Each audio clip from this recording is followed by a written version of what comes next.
ಆಹಾ, ಈ ಜನಸ್ತೋಮ ನೋಡ್ಬಿಟ್ಟು ಬಹಳ ಆನಂದವಾಗ್ತಾ ಇದೆ. ಹೇಗೆ ಅಂತ ಹೇಳಿದ್ರೆ, ಪ್ರಪಂಚದಲ್ಲಿ ಮಾತೇಂದ್ರಿಗೆ ಬಹಳ ಮಹತ್ತರವಾದ ಸ್ಥಾನವನ್ನು ಕೊಟ್ಟಿದ್ದಾರೆ ದೇವರು. ಅದರಲ್ಲೂ ನಾವು ಜನ್ಮ ತಾಳ್ಬೇಕಾದ್ರೆ ಆ ತಾಯಿಯ ಗರ್ಭದಲ್ಲಿ ಯಾವ ರೀತಿ ನೋಡ್ಕೊಳ್ತಾಳೆ ತಾಯಿ ಅಂತ ಹೇಳಿದ್ರೆ, ಗರ್ಭವನ್ನೇ ಗುಡಿಯಾಗಿರಿಸಿಕೊಂಡು ರಕ್ತದಲ್ಲಿ ಅಭಿಷೇಕ ಮಾಡಿ ಕರುಳನ್ನೇ ಹಾರವಾಗಿರಿಸಿಕೊಂಡು ಪ್ರೀತಿ ಮಮತೆ ವಾತ್ಸಲ್ಯ ಸಂತೋಷದಿಂದ ಸಾಕ್ಷಿ ತರುತ್ತಾಳೆ. ಅಂತಹ ತಾಯಿಂದರಿಗೆ ನಮ್ರತೆ ನಮಸ್ಕಾರ. ಗುರುಗಳು ಹಾಗೂ ತಂದೆ ಇಬ್ಬರು ಒಂದೇ. ಯಾಕೆ ಅಂದ್ರೆ ಗುರುಗಳು ಶಿಷ್ಯಂದರಿಗೆ, ತಂದೆ ಮಕ್ಕಳಿಗೆ ತಾವು ಕಲಿತ ವಿದ್ಯೆಗಳೆಲ್ಲವನ್ನು ಧಾರೆ ಇರುತ್ತಾರೆ. ಅಂತಹ ಗುರು ತಂದೆಯರಿಗೆ ಹೃದಯಪೂರ್ವಕವಾದ ನಮಸ್ಕಾರ. ಪ್ರೇಕ್ಷಕರ ಮೊದಲ ಕಲಾವಿದರು, ಆ ಕಲಾವಿದರಿದ್ದರೆ ಈ ಕಲಾವಿದರು. ಆದ್ದರಿಂದ ಪ್ರೇಕ್ಷಕ ಕಲಾವಿದರಿಗೆ ವಿಶೇಷವಾದ ನಮಸ್ಕಾರ. ವಶಿಷ್ಠ ಮಹಾಮುನಿಗಳು ಶ್ರೀರಾಮಚಂದ್ರ ಪ್ರಭುಗಳಿಗೆ ಯೋಗಾಭ್ಯಾಸವನ್ನು ಕಲಿಸಿಕೊಟ್ಟು ಅವರು ನಿರಂತರವಾಗಿ ಯೋಗಾಭ್ಯಾಸ ಮಾಡಿದ್ದಕ್ಕೋಸ್ಕರ ಅವರಿಗೆ ಮರ್ಯಾದೆ ಪುರುಷೋತ್ತಮ ಎಂಬ ಬಿರುದು ಬಂದಿದೆ. ಅದರಲ್ಲೂ ವಿಶೇಷವಾಗಿ ಅವರು ನಿರಂತರವಾಗಿ ಯೋಗಾಭ್ಯಾಸ ಮಾಡಿದ್ದಕ್ಕೋಸ್ಕರ ಮಾತೃವಾತ್ಸಲ್ಯ, ಪಿತೃವಾಕ್ಯ ಪರಿಪಾಲನೆ, ಏಕಪತ್ನಿವ್ರತಸ್ಥ, ಭಾತೃವಾತ್ಸಲ್ಯ, ಪ್ರಜೆಗಳ ಪ್ರೀತಿ ವಿಶ್ವಾಸ ಇವೆಲ್ಲವನ್ನು ಪಡ್ಕೊಳ್ಳೋಕೆ ಸಾಧ್ಯ ಆಯಿತು. ನಾವು ಕೂಡ ಜೀವನದಲ್ಲಿ ಶ್ರೀರಾಮಚಂದ್ರ ಪ್ರಭುಗಳು ಮಾಡಿದಂತಹ ಯೋಗಾಭ್ಯಾಸವನ್ನು ನಿರಂತರವಾಗಿ ಮಾಡಿದರೆ ಕೊನೆ ಪಕ್ಷ ನಮ್ಮ ತಂದೆ ತಾಯಿಗಳಿಗೆ ನಾವು ನೋಡಿಕೊಳ್ಳುವಷ್ಟು ಭಾಗ್ಯ, ತಾಳ್ಮೆ, ಏಕಾಗ್ರತೆ ಬರುತ್ತೆ ಅಲ್ವೇ? ಆದ್ದರಿಂದ ಅವರು ಮಾಡಿದಂತಹ ಆಸನದಲ್ಲಿ ಒಂದು ಆಸನವನ್ನು ಪ್ರಸ್ತುತಪಡಿಸೋದಕ್ಕೆ ಪ್ರಯತ್ನ ಪಡ್ತೀನಿ.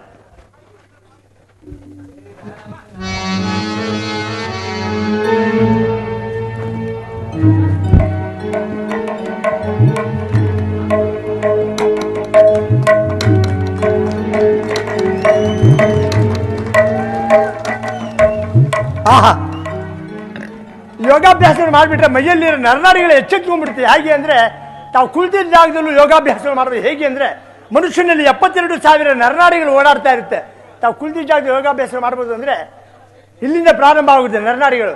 ಅವಾಗ ಚಪ್ಪಾಳೆ ಹೊಡಿತಾ ಇದ್ರೆ ಕಲಾವಿದರಿಗೆ ಪ್ರೋತ್ಸಾಹ, ನಿಮಗೆ ಪುನರುತ್ಸಾಹ, ಆರೋಗ್ಯ ಕಾಪಾಡಿಕೊಳ್ಬೋದು. ಅವಾಗ ಚಪ್ಪಾಳೆ ಶಬ್ದ ಬರ್ತಾ ಇದೆ. ಆ ಆನಂದ, ಬಹಳ ಆನಂದ.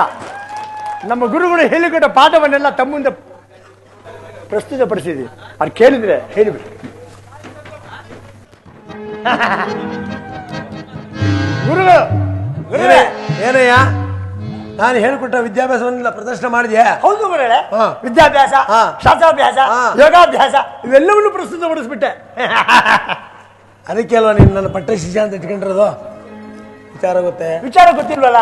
ಸೀತಾಮಾತೆಯವರು ತುಳಸಿ ಪೂಜೆ ಮಾಡಿ ನಮ್ಮಂತ ಬ್ರಾಹ್ಮಣೋತ್ತಮರಿಗೆ ಹೌದೇ ಭೂರಿ ಭೋಜನ ಇರ್ತದೆ. ಕಾರಣ ಶ್ರೀರಾಮಚಂದ್ರ ಪ್ರಭುಗಳಿಗೆ ಪಟ್ಟಾಭಿಷೇಕ. ಅದಕ್ಕೆ ಒಂಟಿ ಬ್ರಾಹ್ಮಣ ಹೋಗ್ಬಾರ್ದು. ಭೋಜನ ಇದೆ ಇದೆ ಬೇರೆ ಆಗ್ಬಿಡುತ್ತೆ. ಗುರುಗಳ ಒಂದು ಅನುಮಾನ, ಯಾವುದೇ ಕಾರ್ಯಕ್ರಮಗಳು ಪುರೋಹಿತರು ಬರಮಾಡಿ ಅಂತಾರೆ. ಪುರೋಹಿತರು ಯಾಕೆ ಬರಮಾಡಬೇಕು ಅಂತ ನನ್ನ ಪ್ರಶ್ನೆ. ಪುರೋಹಿತ ಅಂದ್ರೆ ಏನ್ ತಿಳ್ಕೊಂಡಿದ್ಯಾ ನೀನು? ಗೊತ್ತಿಲ್ಲ. ಪುರದ ಹಿತವನ್ನು ಬಯಸುವವನೇ ಪುರೋಹಿತ. ಇಂಥ ವಿಚಾರ ಹೇಳ್ಬಿಡ್ರಿ. ಪುರದ ಹಿತವನ್ನು ಬಯಸುವನು ಪುರೋಹಿತ. ಹೌದು. ಇನ್ನೊಂದು ಅನುಮಾನ, ಬ್ರಾಹ್ಮಣ ಭೋಜನ ಪ್ರಿಯ ಅಂತಾರೆ. ಎಲ್ಲರೂ ಭೋಜನ ಮಾಡ್ದಾಗ ನಾನು ಭೋಜನ ಮಾಡ್ತೀನಿ. ಬ್ರಾಹ್ಮಣ ಭೋಜನ ಪ್ರಿಯ ಆಯ್ಕೆ ಅದು ತಪ್ಪು ತಿಳುವಳಿಕೆ. ಬ್ರಾಹ್ಮಣೋ ಬಹು ಜನಪ್ರಿಯ. ಆ ತಲೆ ಏನ್ ಮಾಡ್ಕೊಂಡಿದ್ದೀರ? ಬ್ರಾಹ್ಮಣ ಬಹು ಜನಪ್ರಿಯ. ಜೊತೆಗೆ ನಾವು ಭೋಜನ ಪ್ರಿಯರು ಹೌದು. ಹೌದೇ? ಇನ್ನೊಂದು ಕೊನೆಯದಾಗಿ ಒಂದು ಪ್ರಶ್ನೆ. ನಾನು ಮನೆಯಿಂದ ಹೊರಡ್ಬೇಕಾದ್ರೆ ಒಂಟಿ ನಾಮ ಹಾಕ್ಲಾ, ಅಡ್ಡ ನಾಮ ಹಾಕ್ಲಾ, 3 ನಾಮ ಹಾಕ್ಲಾ? ಯಾವ ನಾಮ ಹಾಕಿದರೆ ಶ್ರೇಷ್ಠ ಅದನ್ನು ತಿಳಿಸಿ ಗುರುಗಳೇ. ನಾಮ ಹಾಕೋರು ಮಸ್ತಾಗಿದ್ದಾರೆ, ಆದ್ರೆ ಎಲ್ಲಾ ನಾಮಕ್ಕಿಂತ ಶ್ರೇಷ್ಠವಾದ ನಾಮ ಯಾವುದು ಗೊತ್ತೇ? ಶ್ರೀರಾಮನಾಮ. ಆಹಾ, ಎಂಥ ವಿಚಾರಗಳು ಹೇಳ್ಬಿಡ್ತೀರ ಗುರುಗಳೇ. ಯಾವ ನಾಮ ಹಾಕಿದರೇನು ಶ್ರೀರಾಮನಾಮ ಅನ್ನೋ ಯಾವುದೂ ಇಲ್ಲ ಅಂತ. ಯಾವ ನಾಮ ಹಾಕೊಂಡ್ರು ಶ್ರೀರಾಮನಾಮವನ್ನು ಜಪಿಸಿ ನಾಮವನ್ನು ಹಾಕೊಳ್ಬೇಕು ಅಲ್ವೇ? ನಿಮ್ಗೆ ಇಲ್ಲ ನಮಸ್ಕಾರ, ಇಲ್ಲ ನಮಸ್ಕಾರ, ಇಲ್ಲ ನಮಸ್ಕಾರ, ಇಲ್ಲ ನಮಸ್ಕಾರ. ಹೊರಡೋಣ್ವೆ? ತಾವು ಮುಂದೆ, ನಾನು ಹಿಂದೆ.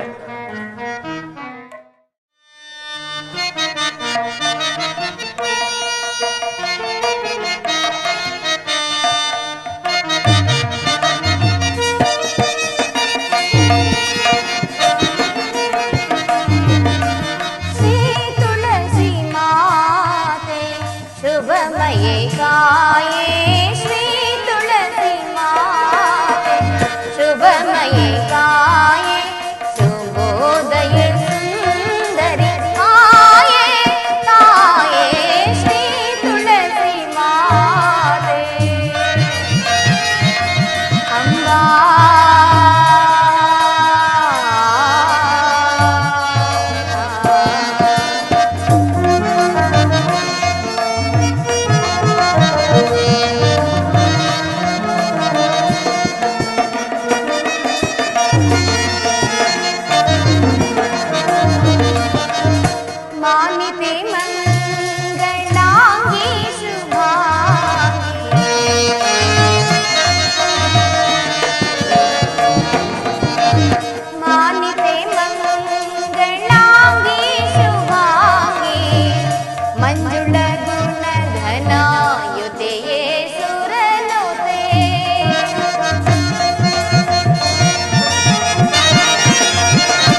ಮಂಜುಳ ಗುಣಗಣ ಯುತೆಯೇ ಸುರಲೋಕೆ ಭಾಗ್ಯ ಪ್ರದಾತೆ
ತಾಯಿ ಜಗಜ್ಜನನಿ ಜಗಜ್ಜನ್ಮಾಂತರಕಾರಣಿ ನನ್ನ ಸ್ವಾಮಿಗೆ ಪಟ್ಟಾಭಿಷೇಕವಾದ ಕಾರಣ ಅವರಿಗೆ ಮುಂದಾವು ತೊಂದರೆಯು ಬಾರದಂತೆ ಕಾಪಾಡುವ ಭಾರವು ನಿನ್ನದಾಗಿರದು ತಾಯಿ. ಮಮ ಪ್ರಾಣ ಕಾಂತಗೆ ಎನ್ನ ಮಾವ ಅತ್ತೆಯರು ಮಮ ಪ್ರಾಣ ಕಾಂತಗೆ ಎನ್ನ ಮಾವ ಅತ್ತೆಯರು ಘನತರ ಪಟವ ವಿನಯದಿ ಕಟುತೆ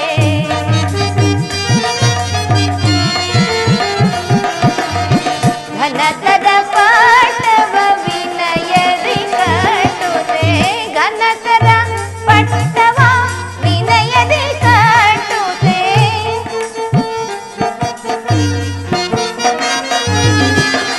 ಘನತರ ಪಟವ ವಿನಯದಿ ಕಟುತೆ ಹರುಷವು ಸೂಚಿಪುದು ಮನಗೆ ಸುರಚಿರ ವಾರ್ತೆಯು ಕೇಳಲು ಎನಗೆ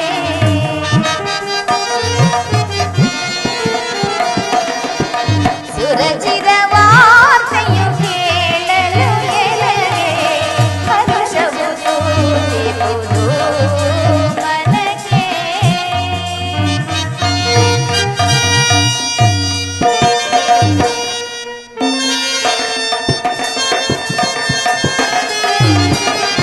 ಇದು ರತ್ನಹಾರವೋ ಇದು ಪಂಚೆ ಪದಕವೋ ಇದು ರತ್ನಹಾರವೋ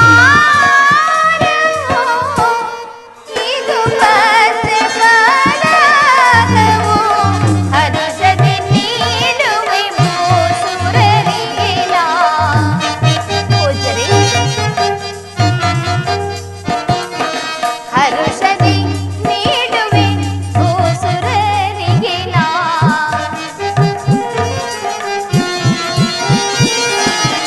ಹರುಷದಿ ನೀಡುವೆ ಭೂಸುರರಿಗೆ ನಾ ಹರುಷದಿ ನೀಡುವೆ ಭೂಸುರರಿಗೆ ನಾ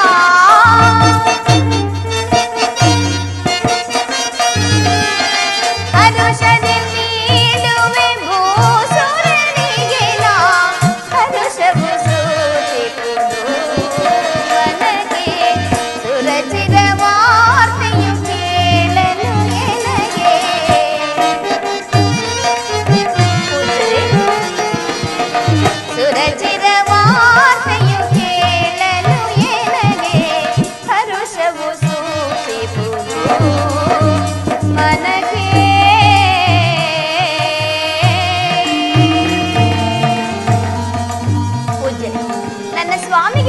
ಪಟ್ಟಾಭಿಷೇಕವಾದ ಕಾರಣ ನಾನು ಕೊಡುವ ಈ ದಾನವನ್ನು ಸ್ವೀಕರಿಸಿ ನನ್ನನ್ನು ಆಶೀರ್ವದಿಸಿ. ಹಾಗೆ ಆಗಲಿ.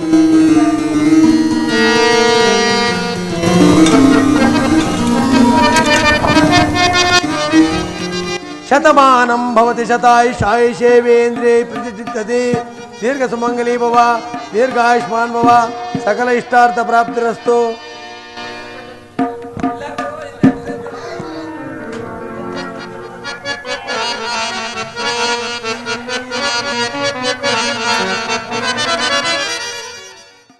ಜಾನಕಿಯು ಈ ದಿನ ನನ್ನ ಪಟ್ಟಾಭಿಷೇಕವೆಂದು ತಿಳಿದು ಪೂಜೆ ಪುನಸ್ಕಾರಗಳನ್ನು ಮಾಡುತ್ತಾ ಭೂಸುರೋತ್ತಮರಿಗೆ ದಾನ ಧರ್ಮಾದಿಗಳನ್ನು ನೋಡುತ್ತಿರು. ಬಹಳ ಸಂತೋಷದಿಂದ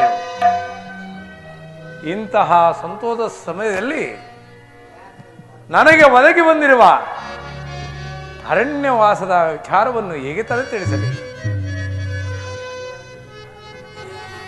ಸೀತಾ, ಸೀತಾ, ಸ್ವಾಮಿ,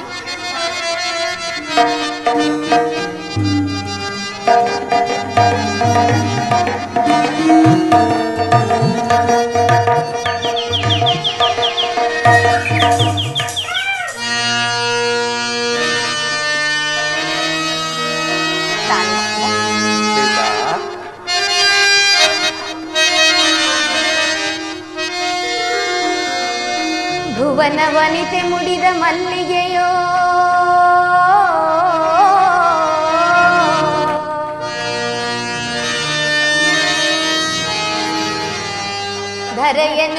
ಧರೆಯನ್ನುದ್ಧರಿಸಲವತರಿಸಿದ ದಿನಮಣಿಯೋ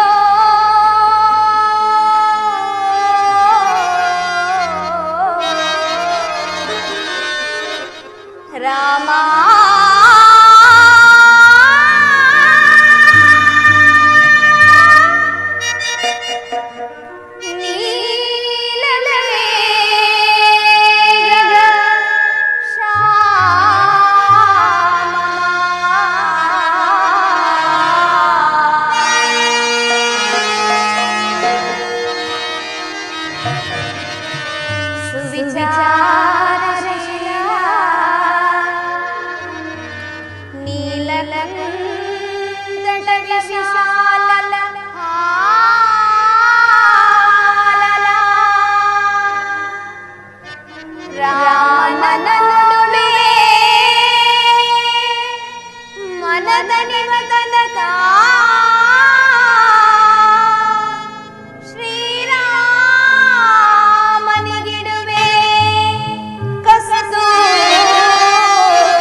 ಸಖಯೇನೋ ಸಂತೋಷವಾಗಿದೆ ಬಹುಕಾಲದ ಬಯಕೆಯೇರಿದೆ ಸಖಯೇನೋ ಸಂತೋಷವಾಗಿದೆ ಬಹುಕಾಲದ ಬಯಕೆಯೇರಿದೆ ಸಖಯೇನೋ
ಇದೇನಿದು ಸ್ವಾಮಿ?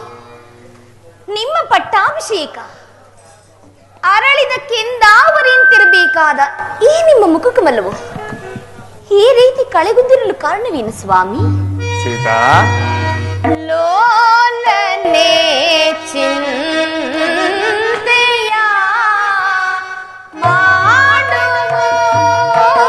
ಮಾಡುವುದೇನಿದೋ?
ಏನಾಯ್ತು ಸ್ವಾಮಿ?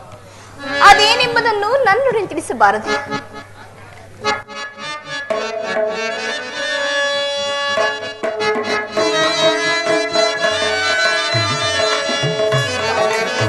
ದಶರಥ ತಾನು ಸುತ ಭರತನಿಗೆ ರಾಜನು ಸುತ ತಾನು ಸುತ ಭರತನಿಗೆ ರಾಜನು ಅತಿಶಯದಲ್ಲಿ ತನಗೆ ಇತಿಸುತ್ತೆ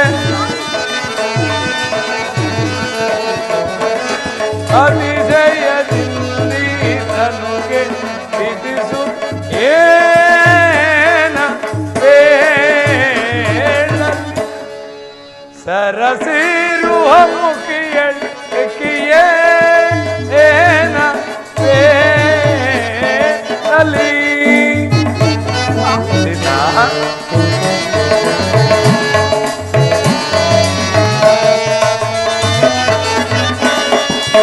ಜನನಿಯು ಎನ್ನನು ವನಕ್ಕೆ ಹೋಗೆಂದಳು ಜನನಿಯು ಎನ್ನನು ಹೊರಗೆ ಎನಗಾಜ್ಞೆಯ ಈ ತಳುಕೆ ಜನಕಜೆ ಜನಗಾಜ್ಞೆಯ ಈ ತಳುಕೆ ಜನಕಜ ಏನ ಬೇಡಲಿ ಸರಸಿರುವ ಮುಖಿಯಳೆ ಏನ ಬೇಡಲಿ.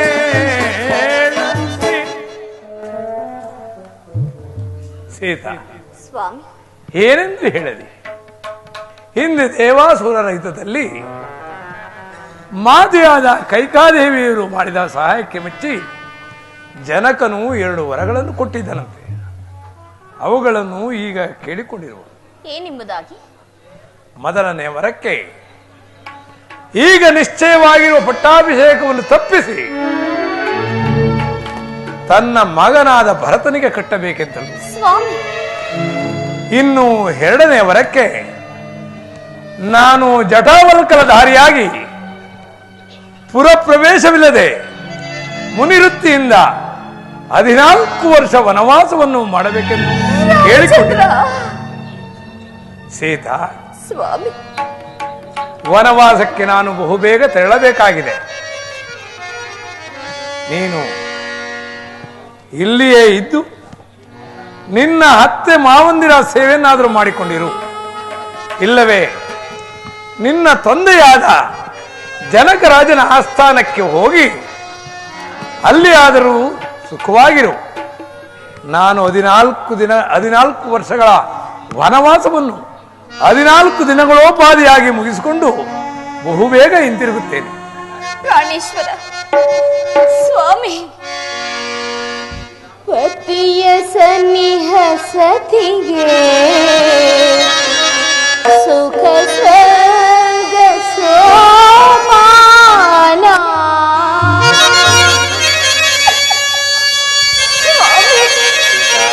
ಪ್ರಾಣೇಶ್ವರ,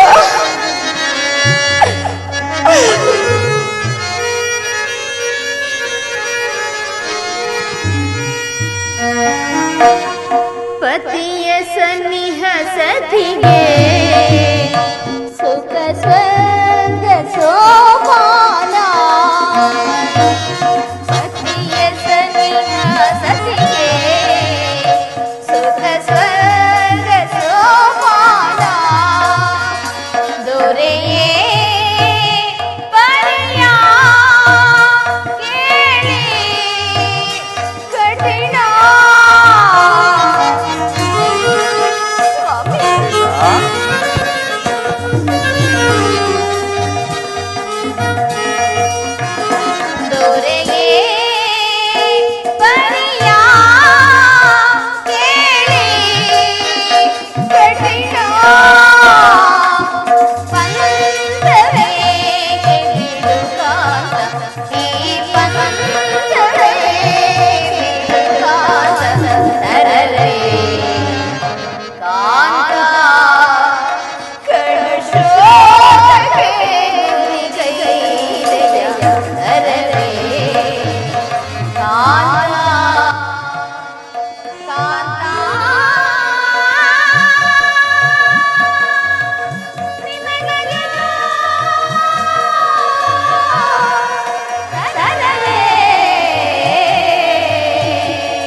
ಇದೆಂತಹ ವಿಷಮ ವಾರ್ತೆಯನ್ನು ನಾನು ಕೇಳುತ್ತಿದ್ದೇನೆ. ಅಲ್ಲದೆ ನಾವು ಮಾಡಿದ ಅಪರಾಧವಾದ್ರೆ ಏನು? ಏನಾದ್ರೂ ಆಗಲಿ ಸ್ವಾಮಿ, ವನವಾಸಕ್ಕೆ ಹೊರಟಿರುವ ನಿಮ್ಮ ಸಂಗಡ ನಾನು ಬರುವೆನು. ನನ್ನನ್ನು ಕರೆದುಕೊಂಡು ಹೋಗಿ ಸ್ವಾಮಿ. ಸೀತಾ, ಸ್ವಾಮಿ, ಸುಮಕೋಮಲೆಯಾದ ನಿನಗೆ ಅರಣ್ಯವಾಸವು ತಕ್ಕದ್ದಲ್ಲ. ನೀನು ಇಲ್ಲಿಯೇ ಇದ್ದು ಅರಮನೆಯಲ್ಲಿ ಸುಖವಾಗಿರು. ನಾನು ವನವಾಸವನ್ನು ಬಹುಬೇಗ ಮುಗಿಸಿಕೊಂಡು ಹಿಂತಿರುಗುತ್ತೇನೆ. ಸಾಧ್ಯವಿಲ್ಲ ಸ್ವಾಮಿ, ಸಾಧ್ಯವಿಲ್ಲ. ಚಂದ್ರನಿಲ್ಲದ ಗಗನದಂತೆ, ದೇವರಿಲ್ಲದ ಗುಡಿಯಂತೆ, ನೀವಿಲ್ಲದ ಈ ಅಯೋಧ್ಯೆಯಲ್ಲಿ ನಾನು ಕ್ಷಣ ಕಾಲವು ಜೀವಿಸಲಾರೆನು ಪ್ರಾಣೇಶ್ವರ. ನನ್ನನ್ನು ಕರೆದುಕೊಂಡು ಹೋಗಿ ಸ್ವಾಮಿ. ನೀವೊಂದು ವೇಳೆ ನನ್ನನ್ನು ಕರೆದುಕೊಂಡು ಹೋಗದಿದ್ದ ಪಕ್ಷದಲ್ಲಿ ಖಂಡಿತವಾಗಿ ನಾನು ಪ್ರಾಣತ್ಯಾಗ ಮಾಡುವೆನು ಸ್ವಾಮಿ. ನಾನು ಪ್ರಾಣತ್ಯಾಗ ಮಾಡುವೆನು. ಸೀತಾ, ಈ ಅಲ್ಪ ವಿಚಾರಕ್ಕೆ ಇಷ್ಟೊಂದು ಆತುರದ ನಿರ್ಧಾರವೇ? ದೈವ ಇಚ್ಛೆದ್ದಂತಾಗಲಿ. ಅಡೆ, ಮಾತಾ ಪಿತೃಗಳ ಆಶೀರ್ವಾದವನ್ನು ಪಡೆದು ಅರಣ್ಯವಾಸಕ್ಕೆ ಹೊರಡೋಣ. ಹಾಗೆ ಆಗಲಿ ಸ್ವಾಮಿ.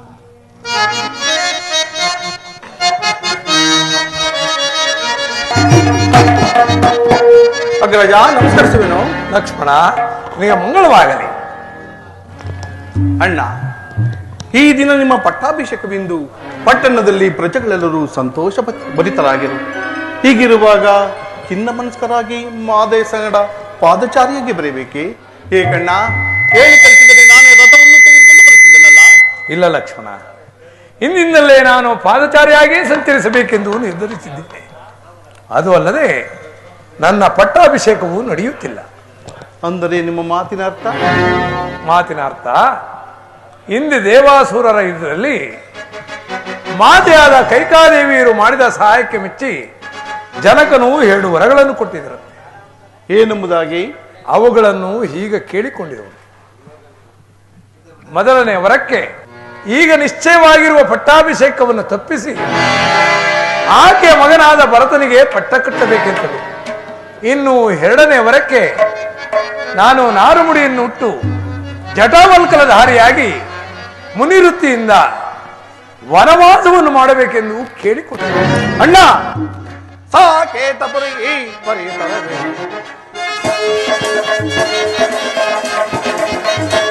ಸಾಕೇತ ಪುರಿ ಪರಿಸರವೇ, ವರದನು ವರದೆಸರೆ ಸಾಕೇತ ಪುರಿ ಪರಿಸರವೇ.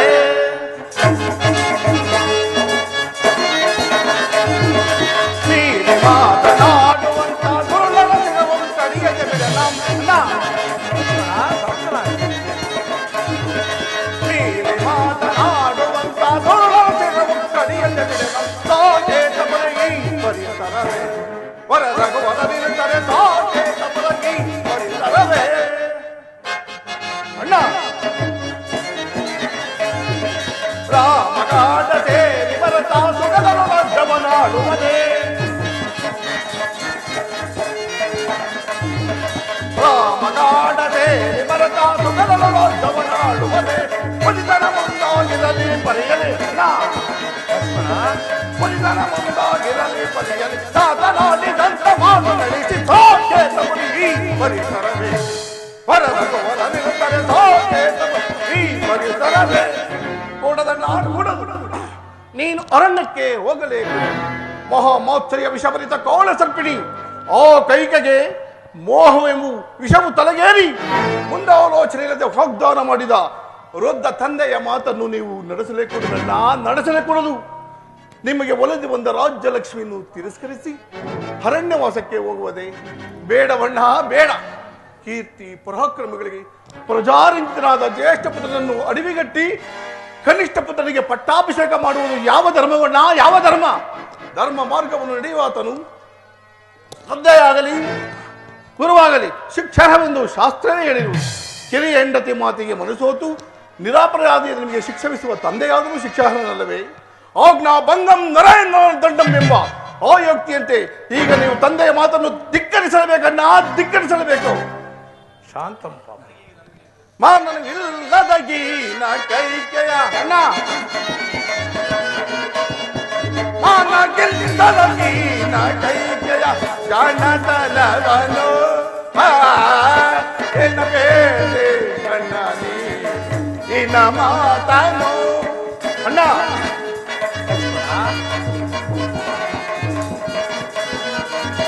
ಏನ ಬೇರೆ ಕಣ್ಣ ನೀನ ಮಾತನು.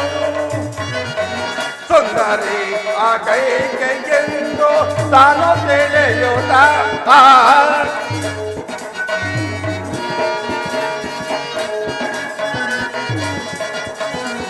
ಸುಂದರಿ ಆ ಕೈಗೆಂದು ತಾನು ತಿಳಿಯುತ್ತ ತಂದೆ ಬೇಟಗಿದ ವಚನ. ಅಣ್ಣ, ತಂದೆ ಬೇಟಗಿದ ವಚನ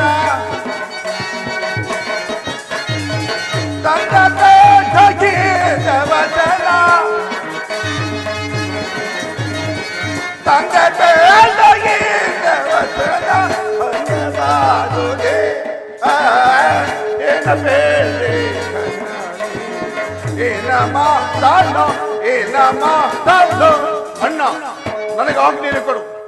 ಧರ್ಮಾತ್ಮನು ಕುಲಜ್ಯೇಷ್ಠರಾದ ನಿನ್ನ ಮೇಲಿನ ದ್ವೇಷದಿಂದಲೂ ತನ್ನ ಮಗನ ಮೇಲಿನ ಮೋಹದಿಂದಲೂ ರಾಜನೀತಿ ಧರ್ಮಗಳನ್ನು ಉಲ್ಲಂಘಿಸಿ ಕ್ಷತ್ರಿಯ ಕುಲಕ್ಕೂ ರಾಜ ವಂಶಕ್ಕೂ ಕಳಂಕ ಅಂತಂದಿರುವ ಆ ಕುಲದ್ರೋಹಿನಾಗಿ ಸೇರಿಬಿಡುತ್ತೇನೆ.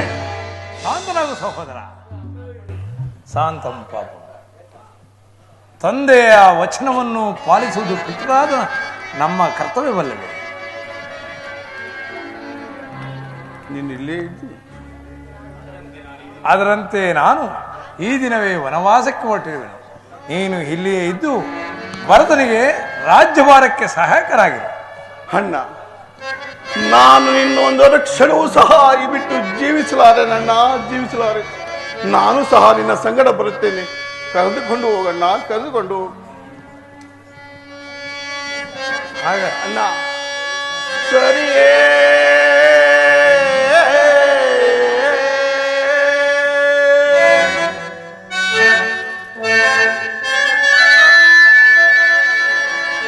ಸರಿಯೇ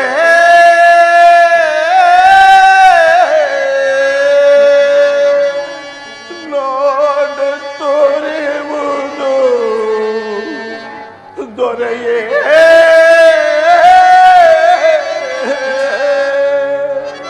ಅಣ್ಣ, ಹಗಲಿರುಳು ಬರಿತ ದೀಪ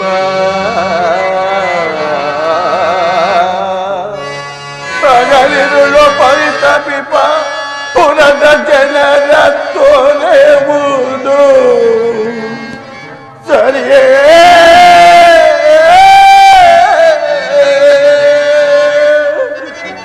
ಅಣ್ಣ, ಲಕ್ಷ್ಮಣ, ನಗುವಿಲ್ಲದ ವದನ ದೇವರಿಲ್ಲದ ಸದನ ಇಂತಾಯ್ತೆ ಈ ಅಯೋಧ್ಯೆಯ ಕಥನ.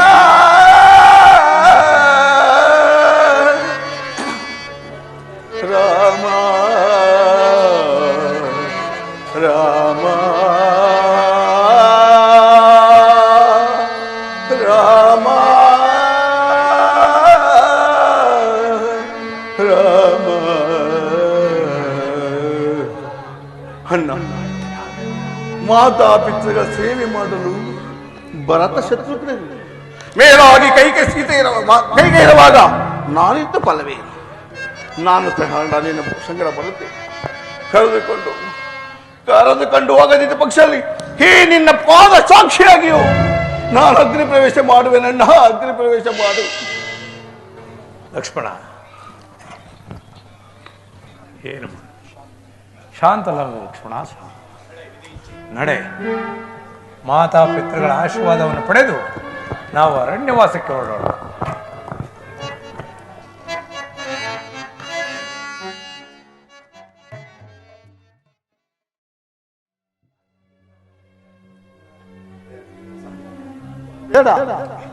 ಹಿಡಿದಾಟವನ್ನು ಸಾಧಿಸಿ ಪ್ರಚಂಡ ಭಾರಿಯಾಗಬೇಡದು. ಯಾವ ಸ್ವಾರ್ಥಕ್ಕಾಗಿ ಈ ಹಠ ಸಾಧಿಸುತ್ತೀರಿ? ಯಾರ ದುರ್ಬೋಧನೆಗೆ ಕಿವಿ ಕೊಟ್ಟೆ? ಅಯ್ಯೋ ಅಯ್ಯೋ, ಬಾಲ ತಾಯಿ ಮಗನೆಂಬ ವಾತ್ಸಲ್ಯವು ನಿನ್ನ ಮನಸ್ಸಿನಲ್ಲಿ ಮನ ಮಾಡಿತು. ಸವತಿಯ ಮಗನೆಂಬ ಅಸೂಯೆಗೆ ನೀನೂ ಬಲಿಯಾಗಿಯ. ಹಡೆದ ತಾಯಿಗಿಂತಲೂ ಅವನನ್ನು ಎಡಬಿಡದೆ ಸಾಕಿ ಸಲಹಿದ ನೀನು ಕರುಣೆ ಇಲ್ಲದೆ ಕರುಳ ಕುಡಿಯನ್ನು ನಿಷ್ಕರುಣೆಯಿಂದ ಅಡಿವಿಡುತ್ತಿರುವೆ. ಮಗನೆಂಬ ವಾತ್ಸಲ್ಯವು ನಿನ್ನ ಮನಸ್ಸಿನಿಂದ ದೂರವಾಯಿತು. ಇಷ್ಟು ಬೇಡಿಕೊಂಡರು ನಿನ್ನ ಹೃದಯ ಕರಗಲಿಲ್ಲವೇ? ಈ ನಿನ್ನ ಕೃತ್ಯವನ್ನು ನೋಡಿ ನಾಡೇಕೆ ಈ ಲೋಕವೇ ನಗುವುದು ಕೈಕ, ಲೋಕವೇ ನಗುವುದು.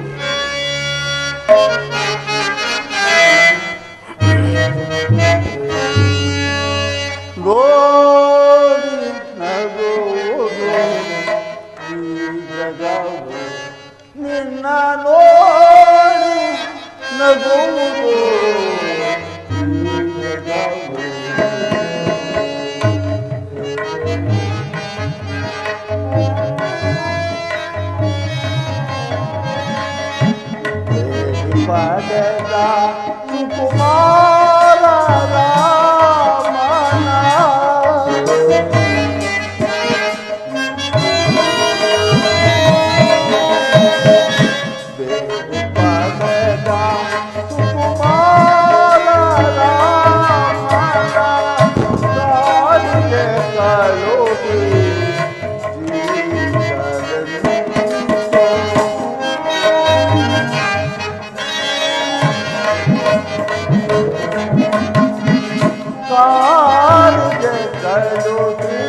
ಇಲ್ಲ ನಿನ್ನನ್ನಲ್ಲ.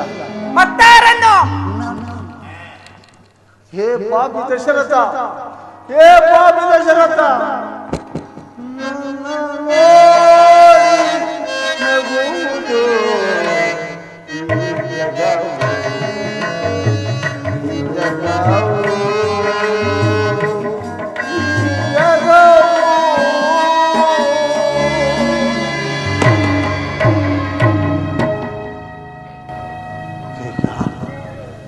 ಈಗಲೂ ಕಾಲ ಮುಚ್ಚಿಲ್ಲದೇನೆ ಸೋತು ನುಡಿಯುತ್ತಿದ್ದೆ.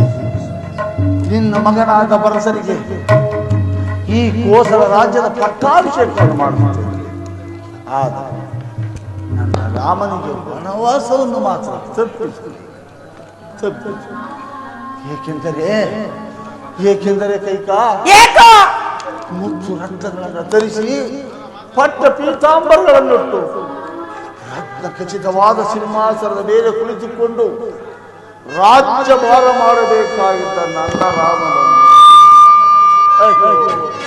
ಅಯ್ಯೋ ನನ್ನ ರಾಮನನ್ನು ನಾರ್ಮುಡಿ ವೇಷದಲ್ಲಿ ನಾಡನ್ನು ಬಿಟ್ಟು ಕಾಡಿಗೆ ಹೋಗುವ ದೃಶ್ಯವನ್ನು ನನ್ನಿಂದ ನೋಡಲು ಸಾಧ್ಯವಿಲ್ಲ ಕೈಕಾ, ಸಾಧ್ಯವಿಲ್ಲ.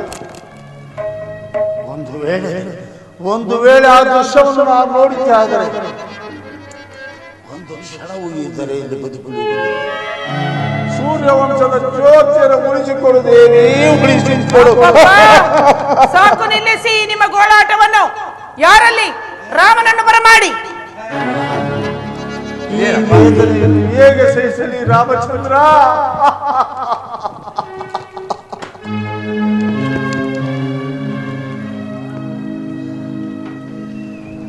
ಜನಕ,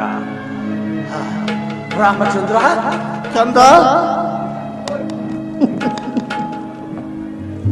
ವನವಾಸಕ್ಕೆ ಹೊರಟಿರುವ ನಮಗೆ ಅನುಜ್ಞೆಯನ್ನು ಕೊಡಿ.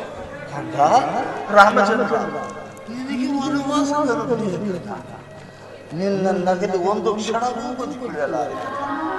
ಇನ್ನು ಮುಂದೆ ರಾಮ ರಾಮ ಎಂದು ಯಾರನ್ನ ಇಲ್ಲಿ ನೋಡಿ, ನನ್ನ ಮುದ್ದು ರಾಮನ ಮುಖವನ್ನು, ಈ ಮುಖವನ್ನು ನೋಡಿಯೂ ಸಹ ಇವನನ್ನು ವನವಾಸಕ್ಕೆ ಹೋಗು ಎಂದು ಹೇಳುವುದು ನಿನಗೆ ಮನಸ್ಸಾಗಿ ಬೇಡ. ರಾಮಚಂದ್ರನ ಮಾತ್ರ ಇಲ್ಲಿಗೆ ಬರಮಾಡಬೇಡ. ನಿನಗೆ ಕೈ ಮುಗಿದು ಬೇಡ. ಜನಕ ಎಷ್ಟೇ ಗೋಳಾಡಿ ಕೇಳಿಕೊಂಡರೂ ಆಡಿದ ಮಾತು ನಡೆಸಿಕೊಡುವಂತಾಗುವುದೇ? ವನವಾಸಕ್ಕೆ ಹೊರಟಿರುವ ನಮಗೆ ಅನುಜ್ಞೆಯನ್ನು ಕೊಡಿ. ಪೂಜ್ಯರಾದ ಮಾವನವರೇ, ಪತಿಯ ಸಂಗಡ ವನವಾಸಕ್ಕೆ ಹೊರಟಿರುವ ನನ್ನನ್ನು ಆಶೀರ್ವದಿಸಿ. ಅಯ್ಯೋ ಅಯೋಧ್ಯೆ ಭಾಗ್ಯಲಕ್ಷ್ಮಿ, ನೀನು ಸಹವಾಗ್ತೀವ ತಾಯಿ. ಹೌದು ಮಾವನವರೇ. ಅಯ್ಯೋ, ಒಂದೇ ಗಿಡದಲ್ಲಿ ಎಷ್ಟೊಂದು ವ್ಯತ್ಯಾಸ. ಒಬ್ಬಳು ಸಕಲ ಸಿರಿ ಸಂಪತ್ತನ್ನು ತೊರೆದು ಪತಿಯ ಸಂಗಡ ವನವಾಸಕ್ಕೆ ಹೊರಟಿರುವಳು. ಮತ್ತೋರ್ವಳು ಪತಿಯ ಪ್ರಾಣಾಹುತಿಗೆ ಸಿದ್ಧರಾಗಿರುವಳು. ಒಂದು ದಾಳವೋದಯ, ಪ್ರಾಣೇಶ್ವರ, ಇನ್ನೊಂದು ದೇವತಾವೃತ. ಒಂದು ಪಾಪದ, ಇನ್ನೊಂದು ಪುಣ್ಯದ ನಿಧಿ. ಅಗ್ರಜ, ತಂದೆ, ಅಗ್ರಜರ ಸಂಗಡ ವನವಾಸಕ್ಕೆ ಹೊರಟಿರುವ ನನ್ನನ್ನು ಆಶೀರ್ವದಿಸಿ. ಲಕ್ಷ್ಮಣ ಕಂದ, ನೀನು ಸಹ ಹೊರಟಿರುವ. ಅವನು ಹೋಗಲಿ ಬಿಡಿ. ಲಕ್ಷ್ಮಣ, ನನ್ನದೊಂದು ಮಾತು ನಡೆಸ್ಕೊಡಿವ್ಯಾ ಕಂದ? ಹೇಳು ತಂದೆ. ರಾಮನನ್ನೇ ದಶರಥನೆಂದು ಭಾವಿಸು. ಸೀತಾದೇವಿಯನ್ನು ನಿನ್ನ ತಾಯಿಯನ್ನು ತಿಳಿದು ಅವರ ಸೇವೆ ಮಾಡುತ್ತಾ ಅಗ್ರಜಾರಂಗವನ್ನು ಪಡೆ ಕಂದ, ಅಗ್ರಜಾರಂಗವನ್ನು ಪಡೆ. ಸುಮಂತ್ರ, ಸುಮಂತ್ರ, ಮಹಾಪ್ರಭು, ವನವಾಸಕ್ಕೆ ಹೊರಟಿರುವ ರಾಮಚಂದ್ರನ ಹಿಂದೆ ಅಯೋಧ್ಯೆ ಸಕಲ ಸಂಪತ್ತುಗಳು ಹೋಗಲಿ. ರಾಮನು ಅರಮನೆಯಲ್ಲಿ ಸುಖವಾಗಿದ್ದಂತೆ ಅರಣ್ಯದಲ್ಲಿಯೂ ಸುಖವಾಗಿರಲಿ. ಆಗಬಹುದು. ನಿಲ್ಲು ಸುಮಂತ್ರ, ನಿಲ್ಲು. ಹಾ ಸುಮಂತ್ರ, ನಿಲ್ಲಪ್ಪ. ಮಹಾರಾಣಿಯವರು ಏನು ಆಜ್ಞೆ ಮಾಡುವಂತಿದೆ, ಅದನ್ನು ಕೇಳಿಕೊಂಡು ಹೋಗಪ್ಪ. ಏನು ಹೇಳಿದಿರಿ? ಏನು ಹೇಳಿದಿರಿ? ರಾಮನ ಹಿಂದೆ ಸಕಲ ಸಂಪನ್ನಗಳು ಹೋಗಿಬಿಟ್ಟರೆ ಕೆರೆ ತೆಗೆದ ಹಾಲಿನಂತಿರುವ ಈ ನಿಸ್ಸಾರವಾದ ರಾಜ್ಯವನ್ನು ನನ್ನ ಮಗನಾದ ಭರತನಾಳಬೇಕೇನು? ರಾಮಚಂದ್ರನ ಹಿಂದೆ ಏನು ಹೋಗಕೂಡದು ತಿಳಿಯುತ್ತೇನು? ರಾಮಚಂದ್ರ, ವನವಾಸಕ್ಕೆ ಹೊರಟಿರುವ ನಿನಗೇಕೆ ಬೇಕು ಈ ವಜ್ರಾಭರಣಗಳು? ನಾನು ಕೊಡುವ ನಾರುಮಣಿಗಳನ್ನುಟ್ಟು ಹೊರಡಲು ಸಿದ್ಧನಾಗುವಷ್ಟೇ. ವನವಾಸಕ್ಕೆ ಹೊರಟಿರುವ ನಮಗೆ ನನ್ನ ಪ್ರೇಮ ಪುತ್ಥಳಿಗಳಿಗೆ ನಾರ್ಮಡಿ ನೋಡಲಾರೆ. ವನವಾಸಕ್ಕೆ ಹೊರಟಿರುವ ನಮಗೆ ನೀನು ಕೊಡುವ ನಾರುಮುಡಿಯೇ ಸಾಕು, ಅದೇ ಕೊಡು ತಾಯಿ. ಲಕ್ಷ್ಮಣ, ನೀನು ನಿನ್ನ ಅಣ್ಣನ ಹಿಂದೆ ಹೊರಟಿರುವ ತಾನೆ, ತೆಗೆದುಕೋ. ಸೀತಾ,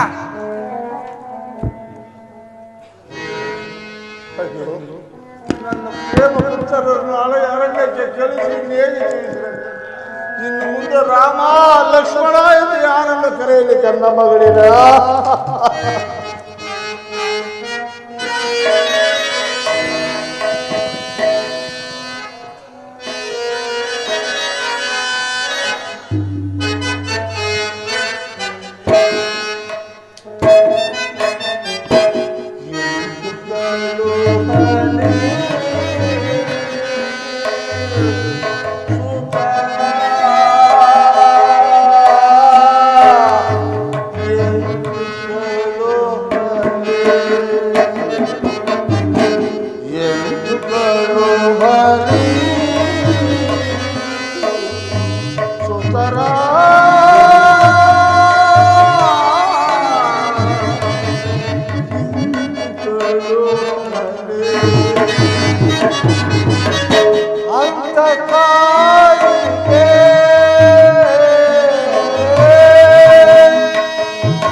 ಶಾಂತರಾಗಿ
ನನ್ನ ರಾಮನು ಕಡೆಗೂ ನನ್ನನ್ನು ತೊರೆದು ಹೊರಟೇ ಹೋದ.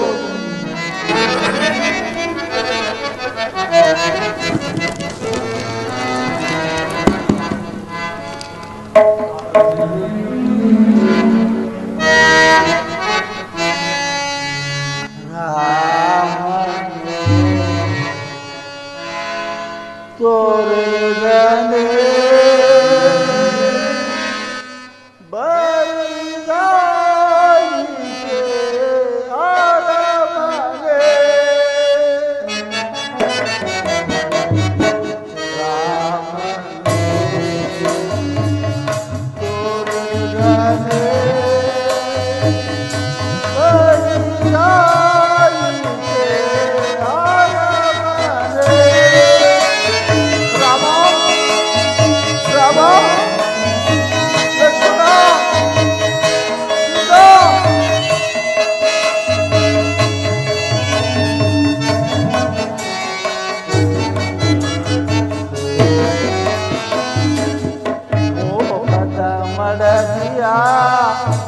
ಮಾತಿಗೆ ಬರುಳಾಗಿ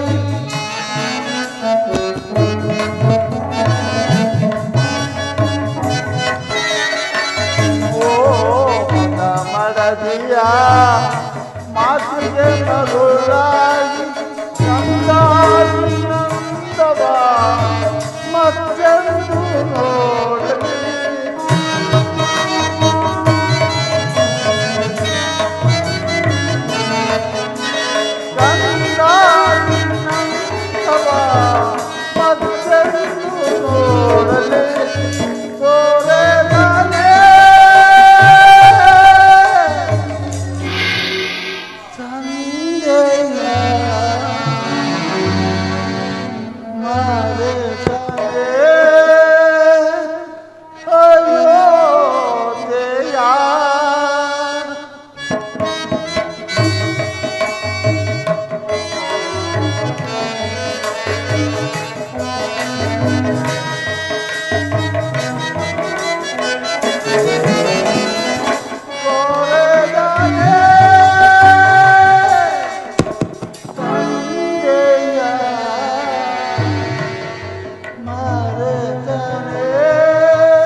ರಾಮ ಲಕ್ಷ್ಮಣ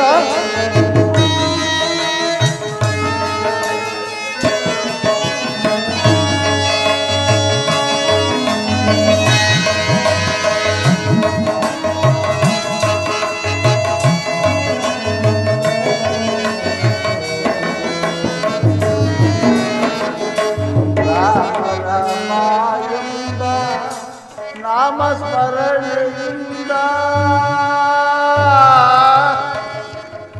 ರಾಮ ರಾಮಚಂದ್ರ ಹೇ ರಾಘವ ರಾಮ ರಾಮ ಎಂಬ ನಾಮಸ್ಮರಣೆಯಿಂದ ಕೈನೀರ ಸುರಿಸಿದ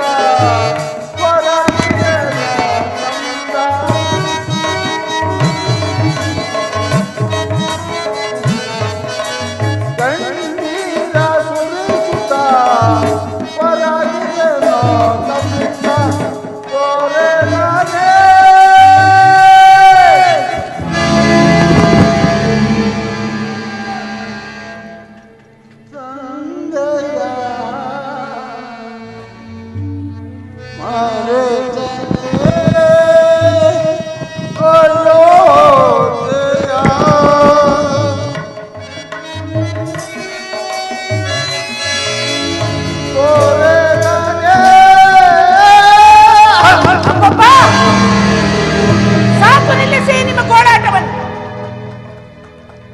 ಸಂದೇಯ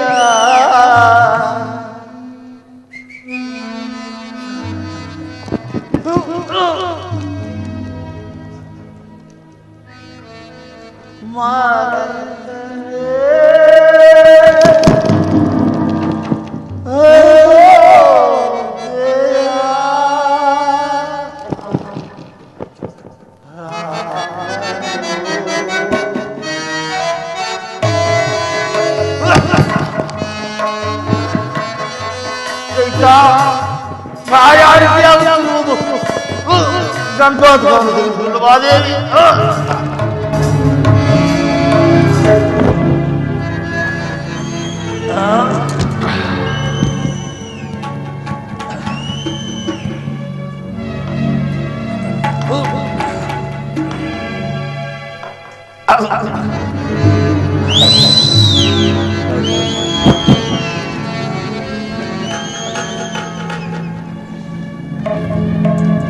ಪ್ರಾಣೇಶ್ ಏನಾಯ್ತು?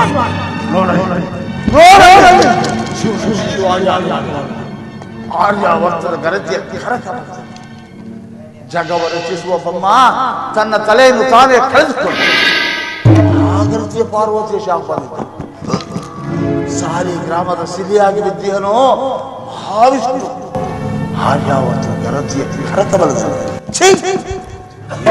ಈ ಕೃತ್ಯ ಮೇಲೆ ನೀನಿಂದು ಚಿಮ್ಮಿದೆ ಕತ್ತಲೆಯ ಬುದ್ಧಿಯನ್ನ ತಾನೇ ನನ್ನ ಆಕ್ಷೇಪಿಸಿಕೊಳ್ಳಬೇಕು.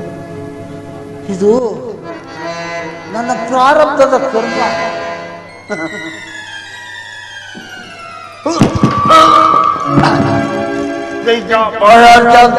ಗೋದ್ಕೊಂಡು ತೆಗೆದುಕೊಂಡು ಬಾರಿ.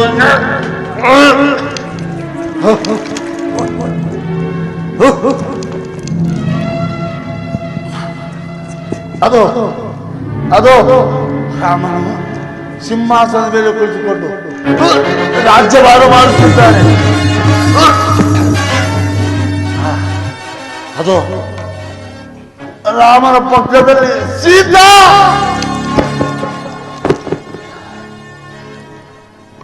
ಲಕ್ಷ್ಮಣ, ಭರತ,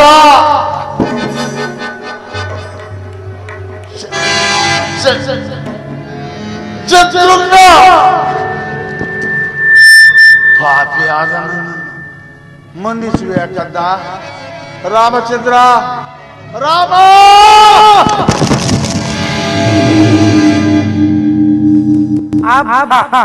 ಈಗ ನನ್ನ ಮನಸ್ಸಿಗೆ ಸಂತೋಷವಾಯಿತು. ರಾಮನವರು ನನ್ನ ಅರಣ್ಯವಾಸಕ್ಕೆ ಹೋಗು ಎಂದಾಗ ರಾಮನೊಡಗೂಡಿ ಲಕ್ಷ್ಮಣ, ಸೀತಾ ಎಲ್ಲರೂ ಹೊರಟು ಹೋದರು. ಹೋಗಲಿ ಹೋಗಲಿ, ಎಲ್ಲರೂ ಹೋಗಲಿ. ನನ್ನ ಮಗನಾದ ಭರತನು ಮಾತ್ರ ರಾಜ್ಯವನ್ನಾಳಲಿ. ಪ್ರಾಣೇಶ್ವರ, ಪ್ರಾಣೇಶ್ವರ, ಏಳು ಪ್ರಿಯ. ಇದೋ ಗಂಗಾಜಲವನ್ನು ತಂದಿರುವೆನು. ಪ್ರಾಣೇಶ್ವರ, ಪ್ರಾಣೇಶ್ವರ, ಪ್ರಾಣೇಶ್ವರ, ಪ್ರಾಣೇಶ್ವರ.